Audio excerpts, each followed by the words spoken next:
다 함께 하나님 말씀 받겠습니다. 이 복된 시간에 주시는 하나님의 말씀은 요한복음 1장 43절부터 51절의 말씀입니다. 43절부터 교독하여 읽겠습니다. 이튿날 예수께서 갈릴리로 나가려 하시다가 빌립을 만나 이르시되 나를 따르라 하시니 빌립은 안드레와 베드로와 한 동네 베세다 사람이라. 빌립이 나다나엘을 찾아 이르되 모세가 율법에 기록하였고 여러 선지자가 기록한 그 일을 우리가 만났으니 요셉의 아들 나사렛 예수니라. 나다나엘이 이르되 무슨 선한 것이 날 수 있느냐. 빌립이 이르되 와서 보라 하니라. 예수께서 나다나엘이 자기에게 오는 것을 보시고 그를 가리켜 이르시되 보라, 이는 참으로 이스라엘 사람이라. 그 속에 간사한 것이 없도다. 나다나엘이 이르되 어떻게 나를 아시나이까. 예수께서 대답하여 이르시되 빌립이 너를 부르기 전에 내가 무화과 나무 아래에 있을 때에 보았노라. 나다나엘이 대답하되 랍비여, 당신은 하나님의 아들이시요 당신은 이스라엘의 임금이로소이다. 예수께서 대답하여 이르시되 내가 너를 무화과 나무 아래에서 보았다 함으로 믿느냐. 이보다 더 큰 일을 함께 읽겠습니다. 또 이르시되 진실로 진실로 너희에게 이르노니 하늘이 열리고 하나님의 사자들이 인자 위에 오르락 내리락 하는 것을 보리라 하시니라. 아멘. 이 시간 우리에게 귀한 말씀을 전하실 목사님은 온 사랑의 교회를 담임으로 섬기시는 김은수 목사님이십니다. 귀한 목사님 보내주신 하나님께 감사하는 마음과 목사님을 환영하는 마음으로 뜨겁게 박수로 모시겠습니다.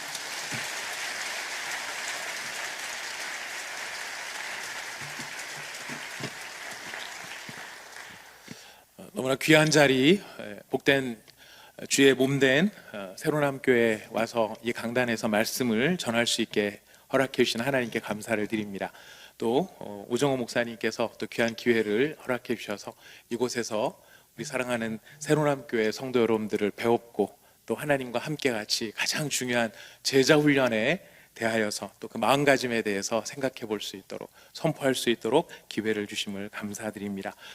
저는 99년도에 사랑의 교회 부교육자로 입사를 했습니다. 입사를 해서 네, 사랑의 교회에서 17년 부교육자 생활을 했습니다. 그리고 이제 우정현 목사님께서 교회 건축을 다 마치시고 입당을 하셔서 2014년까지 행정목사로 사역을 하다가 2015년 3월에 사임을 하고 4월 달부터 교회를 개척해서 지금은 서울 그 롯데월드 근처에 석촌동 있는데요. 석촌호수 옆에 작은 교회에서 지금 개척을 하고 있습니다. 개척을 한 10년 정도 되었습니다. 오정현 목사님 하고 오정호 목사님 관계를 여러분들이 잘 아실 테니까요. 저희들이 오정현 목사님을 모시다가 오정호 목사님께서 다녀가시면 저희끼리 야, 아무래도 형 같지? 이런 이야기를 저희들이 지금 나누었습니다. 예, 근데 요즘은 오정현 목사님도 그렇게 동의를 하시는 것 같습니다. 얼마 전에 오정현 목사님 배울 수 있는 저희 그 교육자 모임이 있었는데 목사님께서 내 동생이지만 형 같은 내 동생이라고 목사님께서도 인정하시는 걸 보면서 이제 마침내 서열이 정리가 된 게 아닌가라는 생각도 들었습니다. 예, 이렇듯 참 귀하게 한국교회를 섬기고 계시는 두 분 목사님을 가까이서 배웠고 또 목회를 배울 수 있는 것도 큰 영광인데요. 이 두 분의 삶 속에서 또 특별히 오정호 목사님, 네, 헷갈리면 안 됩니다 지금. 오정호 목사님 모습을 뵈면서 오늘도 저희 집사람과 그런 이야기를 나눴습니다. 잠깐의 짧은 교제였지만 목사님의 마음에 있는 진심이 있지 않느냐, 진심이 느껴지지 않느냐. 그냥 제자 훈련을 한다는 캐치프레이즈를 내거는 교회도 많고 또 하고 싶어하는 교회도 많지만 그럴 때 진짜 제자 훈련, 진짜 예수님을 따르고 진정으로 예수님을 닮아가기 위해서 마음을 다하는 것, 그것은 그냥 단순히 구호로 외칠 수 있는 것과는 다른데 오정호 목사님 정말 진심이 느껴지지 않느냐, 그런 이야기를 저희 아내와 잠시 나누었습니다.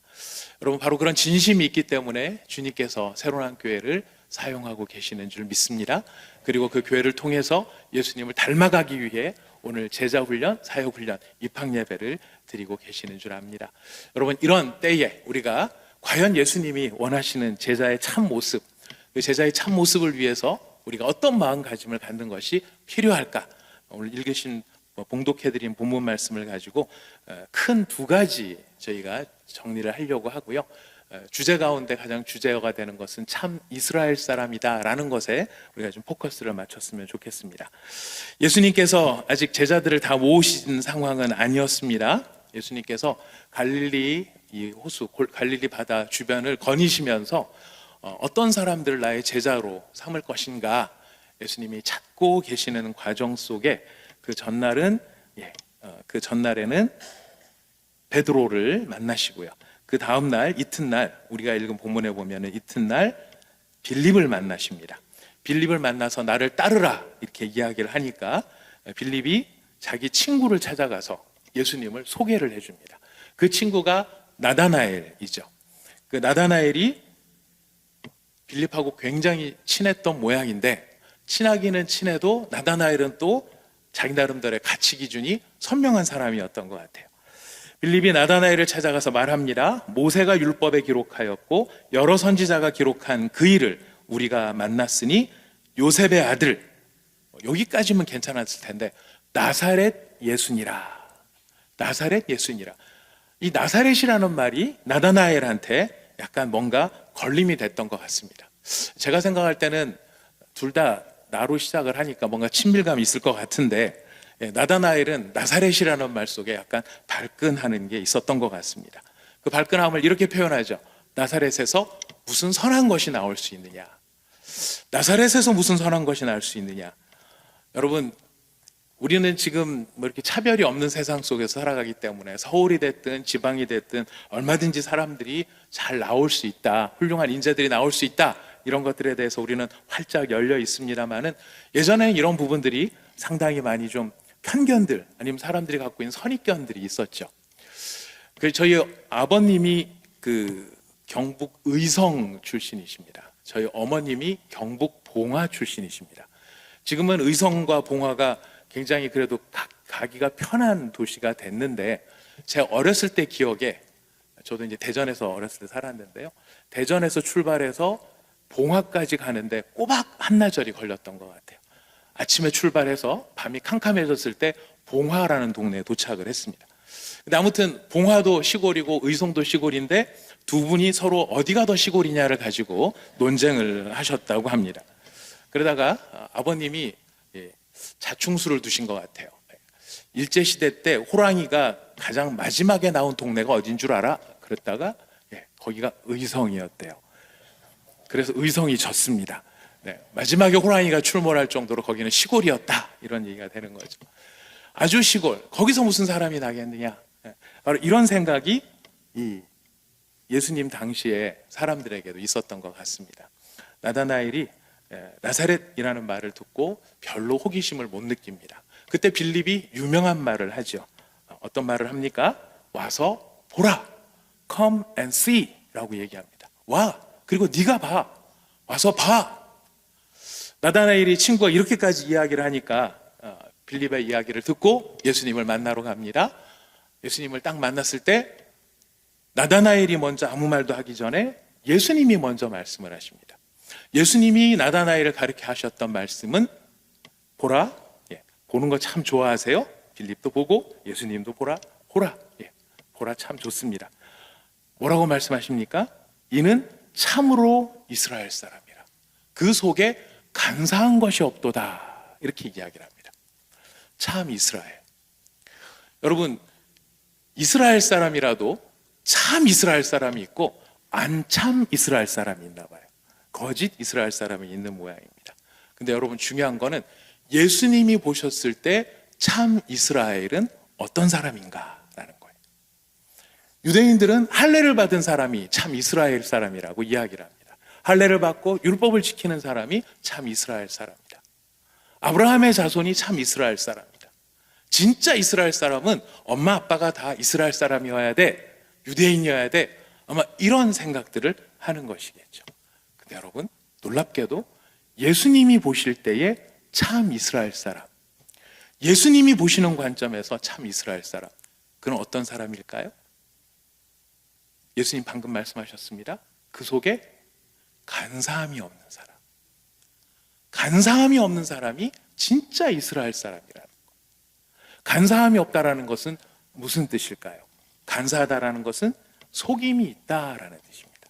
속이는 것은 뭘 속이느냐면은 겉으로 말하는 것과 속으로 생각하는 것이 다른 것이 간사한 거예요. 속이는 거예요. 겉으로는 어우 이뻐, 정말 이뻐, 어이구 이렇게 어떻게 잘생겼어, 이렇게 훌륭해 라고 이야기하지만 속으로는 그래도 내가 너보다는 괜찮아, 내가 너보다는 괜찮아, 너 내가 괜히 해주는 말이야, 이렇게 이야기할 때 이런 모습들이 간사한 모습이 되겠죠. 이 간사하다라는 말을 헬라어로 그대로 차용을 해서 우리한테 유명한 일화가 된 것이 트로이의 목마입니다. 트로이의 목마는 겉으로는 화해를 위한 제스처죠. 화해를 위한 제물입니다. 하지만 그 속에는 뭐가 있나요? 그 밤에 그 성읍에 불을 지를 군사들이 타고 있는 거예요. 겉으로는 평화를 말하지만 속으로는 칼을 든 군인들이 가득 타 있는 트로이의 목마, 그것이 간사한 것입니다. 하나님은 어떤 사람이 참 이스라엘이라고 말하는가, 어떤 사람이 진짜 언약의 후손이라고 말씀하시는가, 그가 겉으로 말하는 것이나 속으로 생각하는 것이 똑같은 사람. 다 똑같은데 뭐가 똑같아야 되느냐? 지금 우리 주님께서 바라보시는 것은, 말씀하시는 건 그거죠. 나다나엘이 겉으로 저는 하나님을 사랑합니다 라는 말하고, 나다나엘이 속으로 나는 하나님을 사랑합니다가 똑같다라는 거예요. 여러분은 똑같으시죠? 우리 다 똑같죠? 아까의 그 기백과 용맹함들은 다 어디 가시고, 근데 우리는 조금 그렇지 않을 때도 많은 것 같아요. 우리가 하나님을 사랑한다라는 말, 참 하나님께 드리고 싶은 말이고 좋은 말인데, 우리가 어떤 때는 하나님을 사랑한다라고 하는 그 말이 사랑으로 끝나는 게 아니라 그 안에 다른 게 붙어 있을 때가 있어요. 제가 개인적으로 참 안타까운 경우 가운데 하나가 뭐냐면, 한 20년, 30년 만에, 참 모처럼 만에 친구한테 연락이 온 겁니다. 연락이 참 오랫동안 안 됐다가, 어떻게 연락처를 알게 됐어. 김은수 목사 요새 목회 재밌어? 목회한다는 얘기 들었는데 우리 한번 만날까? 그래서 한 20년 만에 만났습니다. 그래서 정말 20년 동안 쌓였던 이야기를 확 하고 막 정말 그 학교 다닐 때 있었던 여러 가지 이야기들을 나눕니다. 정말 즐겁습니다. 행복합니다. 그런데 이렇게 한 두어 시간 이야기를 하고 난 다음에 그 친구가 근데 말이야 라고 하면서 갑자기 돈 좀 빌려줄래? 한편으로는 이 친구가 오죽하면 그런 얘기를 다 할까라는 생각을 하면서도, 한편으로는 무슨 생각이 들까요? 오늘 만나자는 게 이것 때문에 만나자고 한 건가? 이런 생각이 들면 정말 좋았던 친구였는데 마음속에 뭔가 조금 아쉬움이 남고 안타까움이 남을 때가 있죠. 저도 그럴 때가 있습니다. 하나님 사랑합니다. 하나님 정말 하나님 사랑합니다. 하나님 정말 하나님 한 분이면 충분하십니다. 하나님 한 분이면 충분하십니다. 주님 부흥은 어떻게 하실랍니까? 주님 부흥은 어떻게 하실랍니까? 이런 생각을 할 때가 있다는 거예요. 우리 주님을 뜨겁게 사랑하고 우리 주님 한 분이면 충분하고, 여러분 제가 참 부끄러운 고백입니다만은 목사도 우상 숭배한다는 거 여러분 혹시 아세요? 제 얘기입니다. 목사들 이렇게가 아니고요. 김은수 목사가 우상 숭배를 할 때가 있더라고요. 어떤 우상을 숭배하는가? 저 같은 경우에 제가 깨달았어요. 저의 우상이 뭐냐면 설교 잘하는 거예요. 설교 잘하는 게 제 우상이에요. 설교를 잘하면 사람들이 좋아하겠지. 좋아하면 우리 교회 오겠지. 우리 교회 오면 부흥하겠지. 아싸, 설교 잘해야지. 여러분, 설교는 왜 하는 걸까요? 복음을 전하기 위해서죠. 예수를 전하기 위해서죠. 주님의 사랑을 전하기 위해서죠. 그런데 저는 설교 잘하고 싶은 이유가 그걸로 제가 이익을 보고 싶어 하는 거예요. 그러면서 앞에 붙이는 말은 뭘까요? 주의 영광을 위해서. 오 주여, 주의 은혜를, 주님의 빛을 위해서, 이렇게 할 때가 저한테 있더라는 거예요. 근데 예수님께서 나다나엘을 보시고 뭐라고 말씀하십니까? 저는 진짜 이스라엘 사람이다. 참 이스라엘 사람이다. 무엇 때문에? 그는 겉으로 말하는 것이나 속으로 생각하는 것이 똑같은 사람이다. 똑같은 마음으로 하나님을 사랑하는 사람이다. 오늘 제자훈련과 사역훈련 가운데 들어오시는 우리 새로남교회 귀한 훈련생 여러분들이 우리 주님께서 보셨을 때 참 이스라엘로 인정되시는 분들이 되시기를 축복합니다. 저들이 나를 사랑한다고 하는 말이나 저들의 마음속에 나를 사랑하는 마음이 똑같은 사람, 겉과 속이 다르지 않은 사람, 간사하지 않은 사람, 우리 하나님이 기뻐하시는 참 이스라엘. 여러분, 이런 평가를 예수님이 내리십니다. 근데 정작 놀란 거는 누구였냐면 나다나엘이었어요. 나다나엘이 놀랍니다.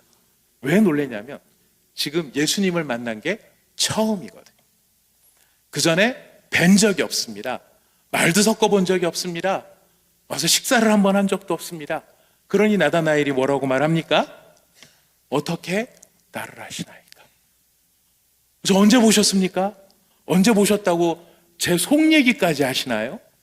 주님 언제 보셨습니까? 예수님이 말씀하십니다. 빌립이 너를 부르기 전에 네가 무화과 나무 아래에 있을 때 보았다. 무화과 나무 아래에 있을 때 보았다. 여러분, 무화과 나무 아래에 있을 때 보았다. 이게 무슨 말일까요? 근데 너무나 놀랍게도 이 말씀을 하시니까 이 말씀 때문에 나다나엘이 180도 바뀝니다. 무화과 나무 아래 있을 때 너를 보았다, 이 말씀을 하니까요, 나다나엘이 예수님한테 뭐라고 하시는 줄 아세요? 라비여, 당신은 하나님의 아들이시오, 당신은 이스라엘의 임금이로소이다. 여러분, 이거 어떻게 느껴지시나요? 이 말씀이? 그랬나 보다. 여러분, 그러시면 안 됩니다. 성경을 보실 때 그랬나 보다 그러시면 안 됩니다. 생각을 해보셔야 됩니다. 앞에는 뭐라고 했습니까? 처음에 빌립이 나다나엘한테 예수님을 소개했을 때는 나사렛에서 무슨 선한 것이 나올 수 있느냐 그랬는데 갑자기 사람이 변한 거예요. 당신은 하나님의 아들, 당신은 이스라엘의 임금. 여러분, 성경 말씀에 이런 말씀이 있죠. 마음으로 믿어 의에 이르고 입으로 시인하여 구원에 이른다. 자, 그러면 여러분, 마음으로 믿는 게 어려울까요? 입으로 시인하는 게 어려울까요? 자, 여러분 생각엔 어떠십니까? 입으로 시인하는 것과 마음으로 믿는 것, 어떤 게 더 어려울까요? 마음으로 믿는 게 더 어렵죠. 왜 그럴까요? 입으로 시인하는 거야? 해줄 수 있잖아요. 우리 결혼 주례할 때 저도 조례를 좀 많이 해봤는데 결혼 승낙 받으려고 양가에서 막 이야기를 하세요. 우린 예수 믿는 집안이어야 된다. 이 사람은 예수 안 믿어요. 정말로 예수 믿지도 않아요. 그런데 세례도 받아줘요. 교회도 다녀줘요. 뭐 하려고요? 결혼하려고요. 입으로 시인하는 거는 그러니까 할 수 있어라고 생각하죠. 자, 그건 오늘 우리 이야기입니다. 지금 예수님이 살았던 당시에 이 시대에는 입으로 시인하는 것과 마음으로 믿는 것, 어떤 게 더 어려웠을까요?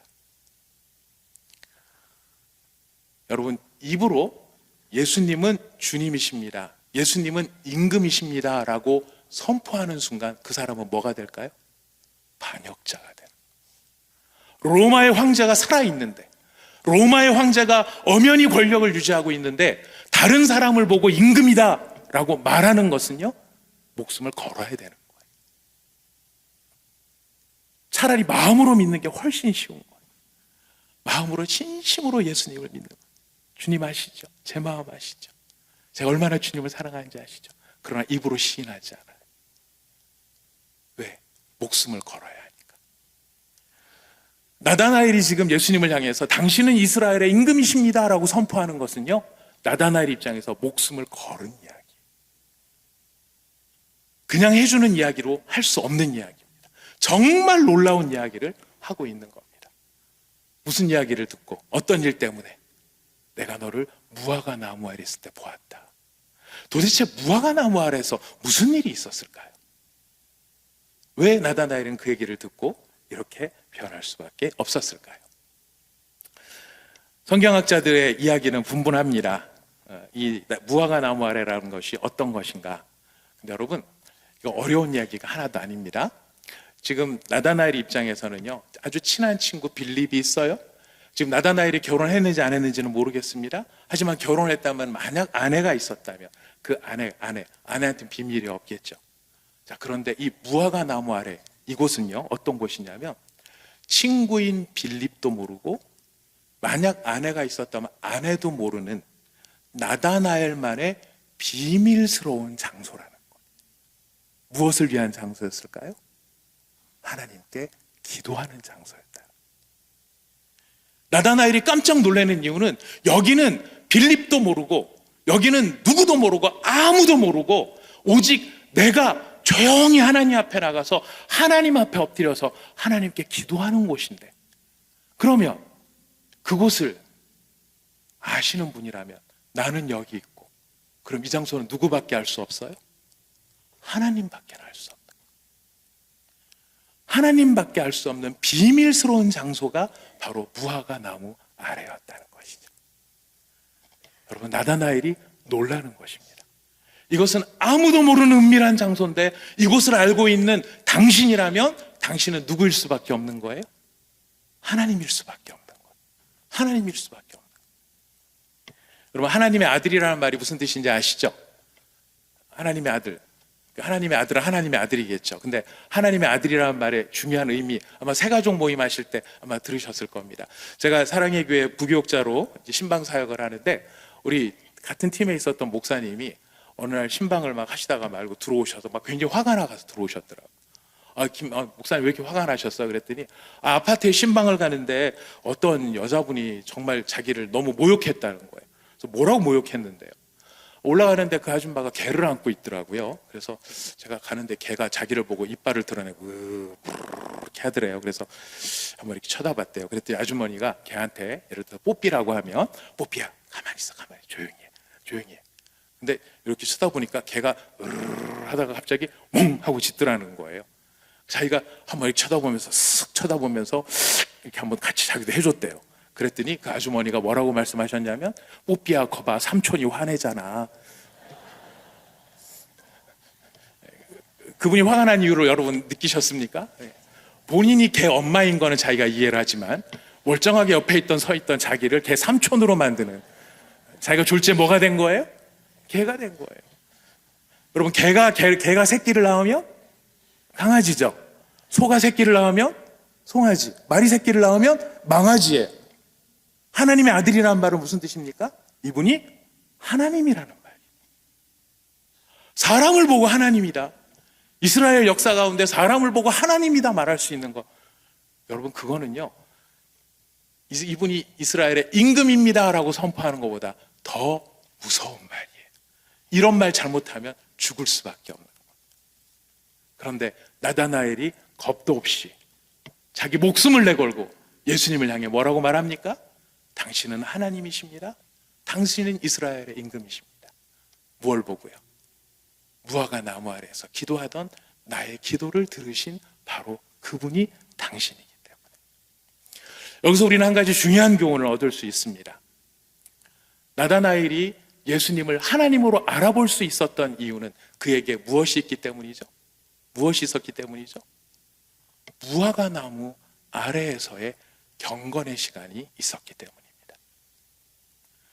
예수님이 교리적으로 기적을 행하기 전에 이론적으로 사람들의 증거, 이런 문제가 아니라 나다나엘 자신이 예수님을 하나님의 아들로서, 이스라엘의 임금으로서 알아볼 수 있었던 결정적인 이유가 있었는데, 그거는 바로 하나님과의 은밀한 교제가 있는 사람이었기 때문에 그랬다는 거예요. 여러분, 예수님의 제자가 된다는 것, 예수님을 따라간다는 것, 여러분, 예수님의 모습 가운데 가장 아름다운 모습 중에 하나가 뭐냐면, 예수님은 피곤해도 다음날 일어나셔서 기도하러 가셨고요, 밤새 사역을 하시고도 다음날 또 기도하러 가셨어요. 기도를 하셨다, 이게 중요한 게 아니고요, 기도를 통해 누구를 만나신 걸까요? 하나님을 만나요. 제자는요, 이런 예수님의 모습을 담고 있는 사람이 예수님의 제자예요. 어떤 모습이요? 하나님과 나와의 은밀한 교제가 살아있는 사람들. 어떤 상황에서도 하나님과의 관계가 끊어지지 않는 사람. 숙제를 위해서가 아니라, 과제를 위해서가 아니라, 그 체크를 위해서가 아니라, 벌금 안 내기 위해서가 아니라, 11명의 제자들 가운데 나만 뒤처질 수 없기 때문에가 아니라, 하나님과 나와의 그 깊고 깊은 은밀한 영적 교제의 기쁨이 살아있기 때문에, 예수님을 하나님으로 알아볼 수 있는 영적 안목을 가질 수 있기 때문에, 여러분, 하나님과의 교제가 살아있는 사람, 바로 이 사람이 진정한 영성의 사람이라는 것이. 여러분, 저 혼자 이렇게 정의를 해놓은 게 있습니다. 종교에는 3가지 차원의 종교가 있더라고요. 1차원적 종교가 있고, 2차원 종교가 있고, 1인칭 종교가 있고, 2인칭 종교가 있고, 3인칭 종교가 있어요. 1인칭 종교는 대표적인 게 불교입니다. 여러분, 불교의 본질은요, 부처님을 믿는 게 아닙니다. 불교는 부처님 믿는 종교가 아니에요. 그럼 뭘까요? 내가 부처가 되는 종교가 불교예요. 근데 오늘날 우리에게는 좀 많이 잘못 알려져서 불교 그러면 부처님 믿는 종교라고 생각을 하죠. 아니에요. 불교의 본질은요, 내가 부처가 되는 거예요. 그렇게 부처가 되려고 수행하는 거예요. 내가 부처가 되니까 1인칭이에요. 3인칭 종교가 있습니다. 3인칭 종교는 그나 그것을 믿는 거예요. 그나 그것의 대표적인 게 이슬람이에요. 저는 이슬람 사람들이 하루에 5번씩 기도하는 걸 보고 많이 도전을 받아요. 야, 이슬람 저렇게 기도하는데 나는 저렇게 기도하나? 이렇게 영성이 살아있나? 부끄러울 때가 많아요. 근데 진짜 궁금한 게 있었어요. 근데 저렇게 5번씩 기도하는데 이슬람 사람들은 뭐라고 기도할까? 그럼 뭐라고 기도할 것 같습니까? 혹시 주변에 이슬람 친구 없으십니까? 다문화 선교에 관심 있는 분 없으십니까? 꼭 그런 분들이 많이 늘어나시기를 바랍니다. 저는 이슬람 사람들이 그렇게 메카 방향을 향해서 고개를 숙이고 엉덩이를 높이 들며 기도를 하면서 무슨 기도를 할까 진짜 궁금했어요. 우리 같으면 뭐를 기도하죠? 하나님에 대한 이야기, 나에 대한 이야기, 나의 필요에 대한 이야기들, 하나님과 교제를 나누죠. 하지만 이슬람 사람들의 기도는 기도문을 암송하는 거예요. 정해진 기도문을 암송하는 거예요. 여러분, 이슬람 사람들이 이런 얘기하는 거 보셨습니까? 알라와 교제를 나눈다. 도통 오직 예수밖에는 다른 데 관심이 없으신 분들이시군요. 참 놀라우신 분들이십니다. 참 감사합니다. 여러분, 그것에 기도하고 그에게 나가지만 관계가 있는 건 아니에요. 3인칭이에요. 하지만 우리 기독교 영성의 가장 중요한 본질이 무엇이냐면 2인칭이에요. 하나님을 누구로 대하는 거죠? 당신으로 대하는 거예요. 하나님은 나를 부를 때 너라고 불러주시는 거예요. I와 U로 만나는 거예요. 기독교의 가장 아름다운 힘과 능력은 하나님과 우리가 교제를 나눈다. 예수님과 우리가 교제를 나눈다. 여러분, 참된 제자 훈련, 참된 제자의 모습은 바로 이 예수님과의 영적 교제가 살아있는 사람들. 그래서 예수님을 경외하고 신뢰하고 사랑하며 동행하며 따르는 사람들, 바로 이것이 제자의 참된 모습인 거예요. 여러분, 어느 무당이 장군신과 교제한다, 나는 그분의 임재를 기다려, 이런 거 들어보신 적 없으실 거예요. 아까 이슬람 사람들 얘기도 말씀을 드렸습니다. 정말 예수님을 기다리고 예수님을 원하고 예수님을 바라고 예수님께 소망을 두는 것, 이거는 오직 기독교, 우리만의 독특한 영성인 거예요. 그 영성을 깊게 가져가는 사람이 누구입니까? 제자들입니다. 선생님하고 친하게 지내, 아버지하고 친하게 지내. 여러분, 이번에 제자 훈련에 들어오시고 사역 훈련에 나가시는 여러분들, 정말 신실하게 주님 앞에 나가 헌신하고 계시고 주님을 바라고 계시는 줄 압니다. 근데 바라기는 여러분들만의, 나만의 무화과 나무를 꼭 만드시는 우리 훈련생들이 되시기를 축복합니다. 오직 주님과 나만이 아니라, 내가 누구한테 보여주려고 하는 것이 아니라, 일부러 그러려고 하는 사람은 아무도 없겠지만, 주님이 보셨을 때, 그래, 넌 진짜다. 네가 겉으로 말하는 것과 속으로 생각하는 것이 똑같은 너는 진짜다. 주님 어떻게 하세요? 나하고 이렇게 은밀하게 만나서 깊은 영적 사귐을 갖고 있지 않니? 여러분, 이런 영성이 살아있는 것, 바로 이것이 참된 제자의 모습입니다. 두 번째로 이제 빨리 또 정리를 하도록 하겠습니다. 두 번째로 이 얘기를 하니까 나다나엘이 깜짝 놀라서 그렇게 고백을 하죠. 그랬더니 예수님이 그 다음에 더 놀라운 말씀을 하세요. 내가 너를 무화과 나무 아래서 보았다 함으로 믿느냐? 이보다 더 큰 일을 보리라. 더 큰 일을 보리라 그래요. 무슨 일일까요? 더 큰 일이 무슨 일일까요? 예수님이 이어서 말씀하십니다. 진실로 진실로 너희에게 이르노니 하늘이 열리고 하나님의 사자들이 인자 위에 오르락 내리락 하는 것을 보리라. 여러분, 더 큰 일 같습니까? 더 크게 느껴지십니까? 이게 왜 더 큰 일이 될까요? 여러분, 하늘이 열리고, 잘 보세요, 하나님의 사자들이 인자 위에 오르락 내리락 하는 거, 어떻게 상상이 되십니까?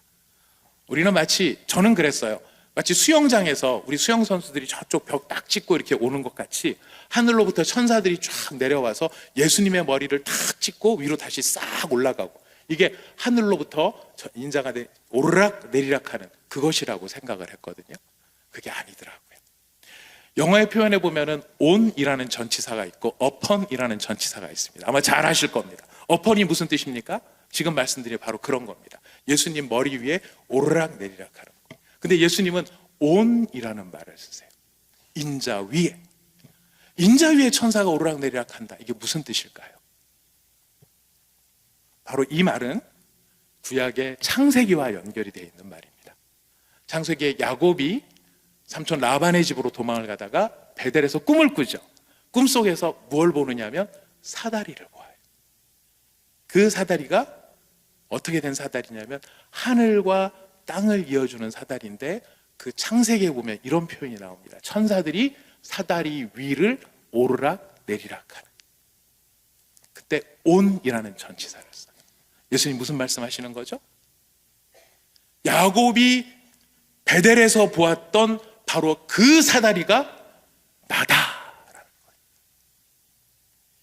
하늘과 땅을 이어주는, 하늘과 땅이 단절되어 있죠. 인간의 죄 때문에 단절되어 있죠.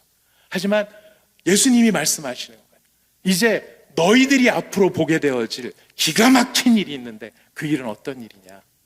그렇게 단절되었던 하늘과 땅이 하나로 이어지게 되는 것을 보게 될 것이다. 누가 그 하늘과 땅을 이어줄 것인가? 이 단절된 하늘과 땅을 누가 이어줄 것인가? 바로 내가, 예수님이시죠. 바로 내가 하늘과 땅을 이어주는 세상의 유일한 사다리라는 것을 너희가 보게 될 것이다. 여러분, 그걸 본다는 게 왜 중요할까요? 오늘 여기 제자훈련 입학 앞두고 우리가 예수님의 제자가 되기 위해서 이 자리에 모였잖아요. 여러분, 제자훈련 안 받으신다고 난 제자 아니야, 물론 이런 거는 아니십니다. 모든 부름을 받은 사람이 다 제자이십니다. 근데 특별히 제자훈련을 받기로 하신 분들은 독한 마음 먹고 진짜 한번 제대로 예수님을 따라 살아보겠다, 이런 마음으로 결단하신 거죠? 아멘. 네. 자, 그렇다면 여러분, 이런 결단 속에서 우리가 보아야 할 것이 있어요. 예수님의 이 모습은 예수님의 몸된 교회가 함께 이루어가는 모습이에요. 이 땅에 교회가 왜 존재하느냐? 이 땅에 예수 믿는 사람인 우리가 왜 존재하느냐면 하늘과 땅을 하나로 이어주는 예수님의 사역을 함께 해나가는 거예요. 여러분, 이게 우리한테 이렇게 적용이 되는 겁니다. 이 땅을 살아가는 사람들, 하늘의 은혜를 모르는 사람들은 하늘의 행복을 몰라요. 하늘의 행복을 모르는 자들에게, 땅의 행복밖에 모르는 자들에게 하늘의 행복을 보여주는 것, 이것이 교회입니다. 땅의 기쁨밖에 모르는 사람들에게 하늘의 기쁨이 있다는 것을 알려주는 것이 교회의 역할이에요. 땅의 만족밖에 모르는 사람들에게 하늘의 만족이 무엇인가, 이거를 보여줄 수 있는 것이 교회의 역할이에요. 왜요? 교회는 예수 그리스도의 몸이기 때문에. 예수님이 무슨 일을 하셨습니까? 하늘과 땅을 하나로 이어주면서 땅의 기쁨밖에 모르는 사람들에게 하늘의 기쁨을 보여주신 분이시고, 땅의 행복밖에 모르는 분들에게 하늘의 행복이 무엇인가를 보여주신 분이 예수 그리스도예요. 땅의 행복이 무엇입니까? 누리는 것이죠. 얻는 것이죠. 얻고 취하고 가져야 행복한 줄 아는 사람들에게 하늘의 행복을 보여주시는 겁니다. 하늘의 행복이 무엇입니까? 나누고 베풀고 주는 것이. 내가 성공할 수만 있다면 짓밟고라도 올라서겠다라는 것이 땅의 성공이라면 하늘의 성공은 무엇입니까? 내가 손해를 볼 테니까 당신이 이익을 보세요. 여러분 2x2 매트릭스를 아마 잘 아실 겁니다. 2x2 매트릭스 두 개의 팩터가 있어요. 여기. 하나는 죽다 살다, 여기도 죽다 살다예요. 위에 있는 거는 내가 죽고 내가 사는 거예요. 밑에는 남이 죽고 남이 사는 거예요. 우리가 세상을 살아가다가 보면은 나도 살고 너도 살고 이런 게 있고요. 나도 살고 네가 죽고, 내가 죽고 네가 살고, 아니면 너도 죽고 나도 죽고, 요게 이제 만들어지는 겁니다. 제일 좋은 건 뭘까요? 여기 마음 착하신 분들이 너무 많이 계시네요. 세상에서 제일 좋은 건 뭐냐면 너는 죽고 나는 사는 거예요. 왜? 혼자 다 가져야 되니까. 네, 그렇게 하려니까 사람들이 어떻게 됩니까? 서로 싸웁니다. 그래서 타협을 태는 게 뭐죠? 너도 살고 나도 사는 거예요. 윈윈하자 이렇게 나온 겁니다. 자, 그런데 윈윈할 상황이 못 됐어요. 쟤는 잘 되는데 내가 죽을 상황이 됐어요. 그럼 어떻게 되죠? 가만히 계십니까? 나는 죽고 쟤는 살게 생겼는데 가만히 계십니까? 어떻게 해야 되죠? 내가 죽을 것 같으면 너도 죽어야 돼. 너 죽고 나 죽자로 가는 거예요. 그럼 이게 세상의 이치 아니겠습니까? 그런데 여러분, 예수님의 이치는 그런 세상의 이치가 아니었다는 거죠. 예수님이 취하신 것은 내가 죽어서 네가 살 수 있다면 내가 죽겠다라는 거예요. 십자가가 무엇입니까? 내가 죽어서 네가 살 수 있다면 내가 죽겠다. 이게 십자가예요. 이게 하늘의 행복이고 이게 하늘의 기쁨이에요. 내가 잘못되더라도 네가 잘 될 수 있으면 나는 그 길을 가겠다. 아멘이십니까? 왜 아멘이시죠? 우리는 예수님의 제자가 되기로 했으니까. 교회는 그런 예수님의 몸이니까. 여러분, 이것이 예수님이 말씀하시는 더 큰 일이에요. 네가 죽어라. 나 혼자 살아야 되겠다. 아니면 그냥 일단 나는 못 죽어. 난 절대로 못 죽어. 난 절대로 못 죽어. 라고 말하는 세상 사람들에게 하늘의 사랑과 하늘의 비밀을 보여주는, 그것이 바로 예수 그리스도가 하신 일이고, 그 예수의 제자, 예수의 뒤를 따라가는 바로 우리가 하는, 예수의 제자가 하는 아름다운 일의 모습인 것입니다. 사랑하는 여러분, 진심으로 축복합니다. 하나님의 큰 일을 보시는 분들이 되시기를 바라겠습니다. 이번 제자훈련을 통해서 뿐만 아니라 제자훈련 이후에 우리 새로남 교회를 통해서 여러분 개인의 삶을 통해서 이런 하늘의 은혜가 나타날 수 있기를 바라겠습니다. 그래서 우리가 실천적으로 할 수 있는 말이 있습니다. 자, 결론입니다. 이 말씀 잘 따라 하시면 빨리 끝내고, 안 그럼 새로 시작하도록 하겠습니다. 자, 우리 옆에 있는 분들에게 이렇게 한번 인사를 해보십시오. 당신이 나보다 더 잘 되기를 바라겠습니다. 한번 인사해 봅시다. 당신이 나보다 더 잘 되기를 바라겠습니다. 당신이 나보다 더 잘 되기를 바라겠습니다. 당신이 나보다 더 잘 되기를 바라겠습니다. 여러분, 진심이십니까? 진심이십니까? 예. 저는 진심이 아니었습니다. 저 크게 회개했습니다. 저 교회 개척하고 얼마 안 돼갖고 지나가는데 옆에 교회들이 많더라고요.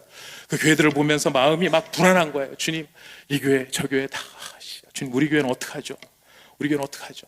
이런 생각에 저 교회가 잘 된다 이런 소식을 들으면 행복해야 되는데 저 교회가 잘 된다 이런 소식을 들으니까 제 마음이 불안한 거예요. 걱정, 주님, 저는 어떡하라고요? 저는 어떡하라고요? 그때 주님께서 저에게 깨닫게 해주셨던 말씀입니다. 너 내 제자라며, 너 나를 따라온다며, 그럼 네 교회보다, 네가 담임하고 있는 교회보다 저 교회가 더 잘 돼야 되잖아. 그게 내 마음 아니야? 이런 마음을 주셨어요. 그때 제가 깨달았어요. 주님, 그러네요. 그러네요. 그래서 제가 마음껏 축복합니다. 우리 교회보다 새로남 교회가 더 잘 되기를 축복합니다. 저희 교회 250명 모이는데요. 제가 지금 몇 명 모이시나요? 많이 모이시죠? 훨씬 많이 모이시는 새로남 교회를 향해서 제가 주님의 심정으로 선포하는 것입니다. 우리 교회보다 새로남 교회가 더 잘 되시기를 바라겠습니다. 여러분 안 믿으시는데, 네. 여러분, 이것이 누구의 마음일까요? 예수님의 마음. 이번 제자훈련에 들어오신 여러분들이 훈련 프로그램을 넘어서 예수님의 마음을 얻으시는 분들이 되시기를 진심으로 축복합니다. 나보다 당신이 더 잘 되기를. 바로 그 모습을, 하늘의 예수님의 큰 일을 바라보는 여러분 모두가 되시기를 다시 한번 진심으로 축복합니다. 기도하겠습니다.